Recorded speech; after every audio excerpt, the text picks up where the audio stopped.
called the IWC Mark 18 pilot's watch. Yeah, it's quite thick.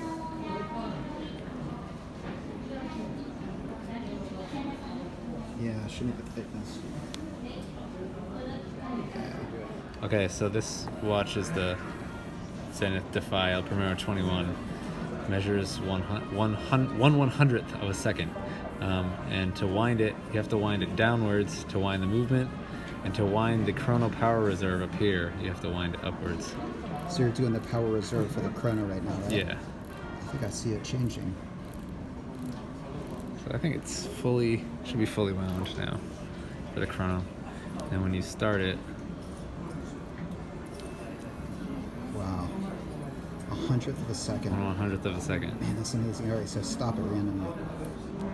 Wow, so that's something like 5. So there we go. So that's like 7 seconds and 6/100ths. Wow. All right, sorry, one more time. これすごいですね。すごいですね。ほんまにすごいです。 Amazing. さすがゼニス。 So Brandon, can the Rolex Daytona do that? Nope.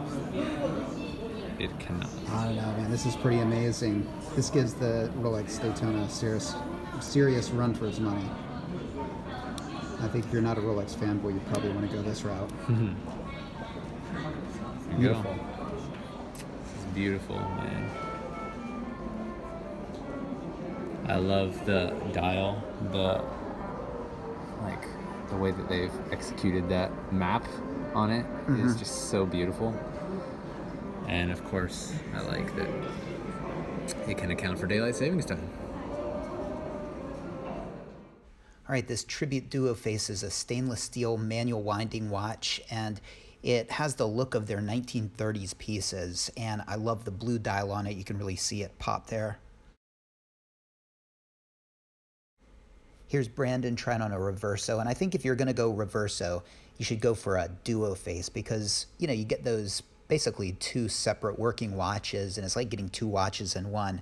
And this is one of those watches, as you'll see.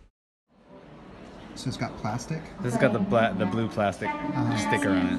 But it's a black dial. That's a black dial, yeah, black dial. Dual time zone. Can you put it back?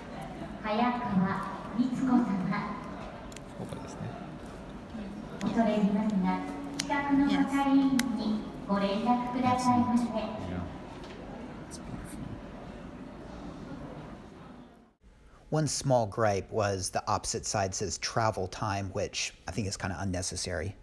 This is a Glass Hoot original 60s panorama date. It's a 42 millimeter watch. It's got an automatic movement. Talk about an interesting dial.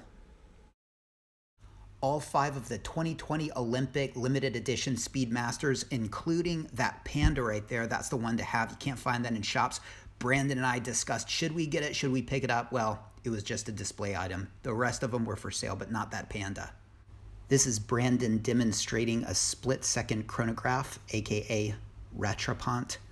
And you can see the red second hand, the timing hand, going around. He stops it, and the silver hand marks the place, but that red one keeps going. And when he presses the button again, that silver hand will join the red one. But what's happening? Oh, it's running out of power. Brandon, you didn't wind it. All right, let's try it again. All right, I included that footage because I thought it was kind of interesting. You rarely see a watch wind down. It sort of mysteriously happens when you're not looking at it. So I thought that was kind of cool to see it just sort of run out of steam. But there it goes, the red timing hand.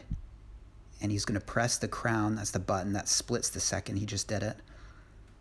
So it's marking, the silver hand's marking about the 7-second mark. The red one keeps on going. You're timing your second runner, your second car.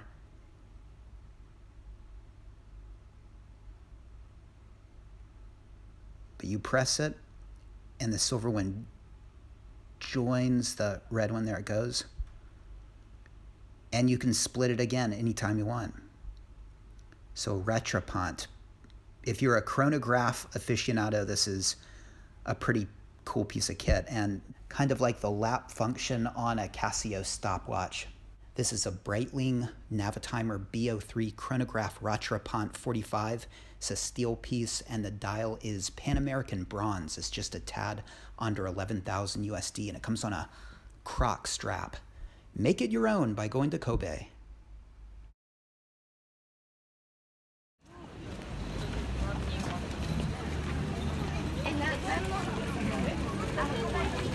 Patek Philippe clock. Annual calendar. Friday, January 3rd. 4:23. Yes, it took me that long to read the time. Beautiful. Wow, and it's a moon phase as well. Full moons are coming.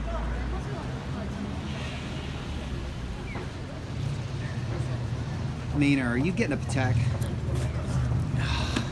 Found me out, man. You found me out. Night falls in the city of Kobe. And we've got a few more watch shops to hit, and then we're having meat for dinner. All the meat. Apparently it's like... All the meat. All the meat. It's like awesome. a Brazilian... Brazilian barbecue. All right, sounds good. I love meat. Me You too. know, I love vegetables too, but... Meat, man. I'm a. We'll check that out. I'll take some footage for the punters. Oh yeah. All right. So where are we headed now? What kind of watch shops are we heading to? There might be. I think there's a couple like used shops, used watch shops. All right. That sell like not only watches but like bags and stuff too, like that type of. All right. Type of thing. And then there's one more kind of like AD type shop. That has a few brands that I'm interested in. Called Shiho. Rolex. I don't think they have Rolex there, but they have some other kind of interesting, off the beaten path brands. All right. Well, I love looking at Rolex watches, and especially when I'm feeling loopy. I've been up since 1 o'clock in the morning. How cups of coffee did I just drink? 4. 4. Yeah. All right. Sounds good. If we just mixed it with a few fingers of vodka, I think we'd have even a better time. I might end up with something. Perhaps. Probably a shitter though, but all right, let's go. All right.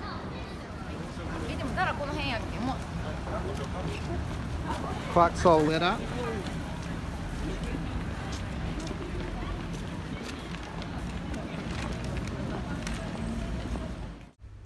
A Patek wall clock appropriately set to Japanese time, and some Patek art.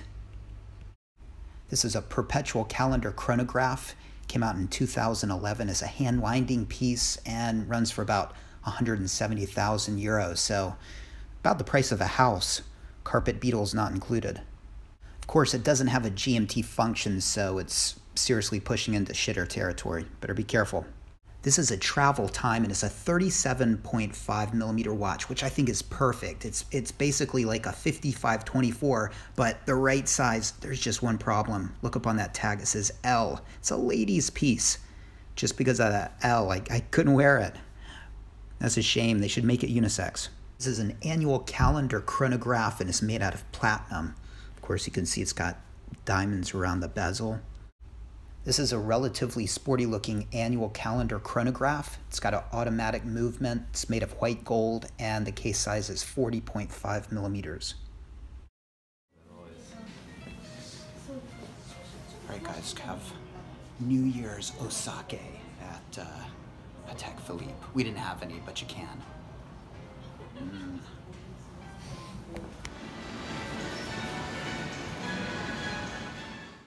All right, we'll follow those Pateks with a good old down-to-earth, honest Oris. And I like those cathedral hands, kind of a nice dial color as well.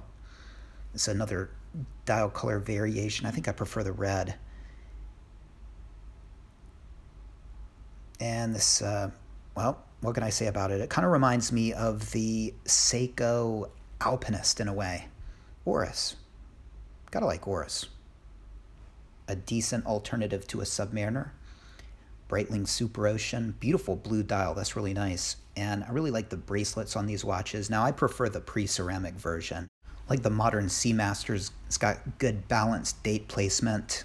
If I had to gripe about something, it would be the extra 2 millimeters on that 42 millimeter case. Shave it down to 40. I always thought the white dialed pre-ceramic was nice as well.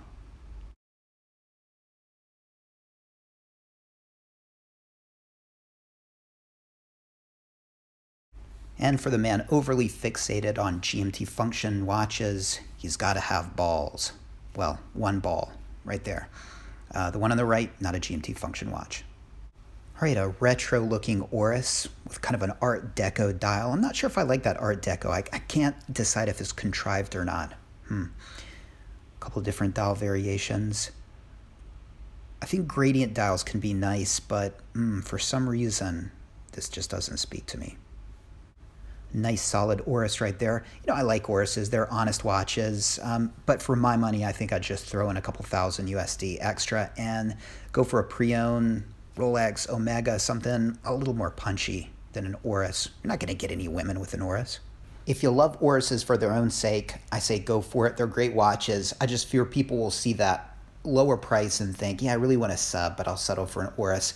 That would be a big mistake. All right, guys, that concludes the watch shopping in Kobe. A few places were closed, but boy, I mean, I've had my fill and got a lot of cool footage to show you. And just pan around here. We're headed to the Brazilian barbecue restaurant. And yeah, thanks for watching. Let me know what you think.